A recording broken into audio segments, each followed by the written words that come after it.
इसी मशीन की exercise number 1.5 है और इसका question number 7. A single phase transformer working at unity power factor has an efficiency of 90% at half of full load and full load of 500 kilowatt.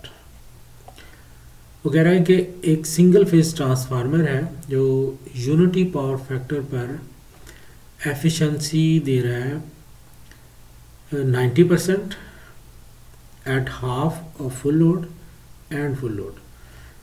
Half load पर और full load पर ये efficiency है इसकी, और फुल लोड वो बता रहा है 500 kilowatt. Determine it's iron and full load copper losses. इसके आयरन और कॉपर लॉसेज हमें मालूम करने हैं जी. तो यहाँ पर उसने कॉज फाई यूनिटी दिया हुआ है, एफिशिएंसी 90% है हाफ और फुल लोड पर, क्योंकि फुल लोड बताया उसने 500 किलोवाट. आयरन लॉसेज मालूम करने और कॉपर लॉसेज जी. तो सबसे पहले हम फुल लोड पर इसको मालूम करेंगे, इसकी वैल्यूज़ को. तो कॉज फाई इस वक्त यूनिटी है तो फुल लोड पर आउटपुट होगी 500 किलोवाट जो उसने बताई हुई है. तो इनपुट मालूम कर लेंगे आउटपुट ओवर एफिशिएंसी से. तो यहाँ पर इसकी इनपुट आ चुकी है 555.56 किलोवाट जी. तो लॉसेस हम मालूम कर लेंगे इनपुट माइनस आउटपुट से. तो यहाँ पर इनपुट में से आउटपुट को माइनस करेंगे तो ये 55.56 किलोवाट लॉसेस आ गया.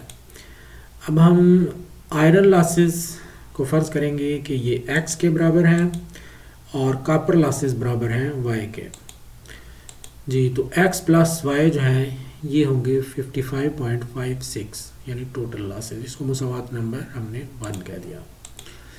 तो अब हाफ लोड पे हम मालूम करेंगे. कॉस फाई इस वक्त भी यूनिटी है, हाफ लोड आउटपुट जो उसने दी हुई है उसका हाफ कर लेंगे. तो ये हो गई 250 किलोवाट. इनपुट मालूम कर लेंगे आउटपुट ओवर एफिशिएंसी से. तो एफिशिएंसी वही है 90% ही है. तो ये 277.78 किलोवाट इनपुट आ गई है. लॉसेस मालूम कर लेंगे इनपुट माइनस आउटपुट से. तो ये 27.78 किलोवाट लॉसेस आ गए. तो फिर हम इसकी इक्वेशन बनाएंगे. x जो है ये आयरन लॉसेज हैं प्लस ये कांस्टेंट होते हैं.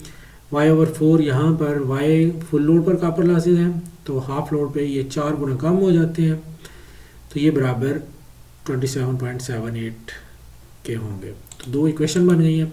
तो एक में से दूसरी को माइनस करेंगे तो हमारे पास जो आंसर आ जाएगा वो होगा y की वैल्यू हमें मालूम हो जाएगी जो कि कॉपर लॉसेस भी हैं. तो ये 37.04 किलोवाट कॉपर लॉसेस आ गए. अब आयरन लॉसेस मालूम करने हैं तो टोटल लॉसेस में से कॉपर लॉसेस माइनस कर देंगे. टोटल लॉसेस हैं 55.56, इसमें से कॉपर लॉसेस 37.04 माइनस करेंगे तो हमारे पास आयरन लॉसेस आ जाएंगे 18.52 किलोवाट. तो यही उसने पूछा था कि आयरन लॉसेस और कॉपर लॉसेस बताएं, तो ये हमने उसको बता दिए.